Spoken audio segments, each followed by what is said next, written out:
Jom aku bawa korang pergi Miniso Friend dekat Lalaport. Sumpah besar weh tempat dia. Memang gila heaven lah boleh katakan. Miniso Friend ni lain daripada lain tau outlet dia. Kat dalam ni macam-macam kereta ada. Best betul kalau nak shopping. So kalau korang masuk kat dalam ni kan, tiap tempat tu kan ada kereta dia sendiri. Korang kalau datang sini tak tahu ya, macam rasa semua je nak beli. Kat sini pun penuh dengan flashy. Macam-macam kereta ada. Kalau korang nak favourite kereta korang, datang sini korang sebut je apa-apa kereta yang korang nak tu, memang ada kat dalam ni. So untuk peminat blind box tu, kat sini memang boleh lambat-lambat lah blind box, korang boleh pilih. Semua pun cewek comel, geram je tengok. Boleh dikatakan semua ramah mata lah. Kalau boleh semua nak ya. Kat dalam ni bukan korang boleh shopping je, nak bergambar pun best, dan having fun juga kat dalam ni. Comel tak kapibara ni, cute betul. So korang apa tunggu lagi? Tak payah nak susah-susah pergi tempat lain, datang je dekat sini. Mana lagi Lalaport lah. Sambil tu korang cuci mata ya. Aku tunjuk kat dalam kedai dia ni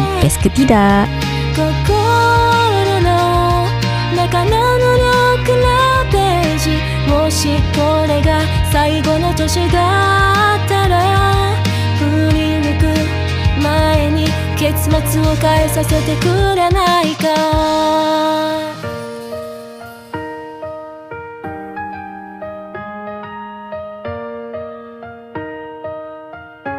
雨が静かな窓を叩く思い出のように、これが最後の出会いかもしれない。過去の明日い画面切断の瞬間、恋は薄れてゆく。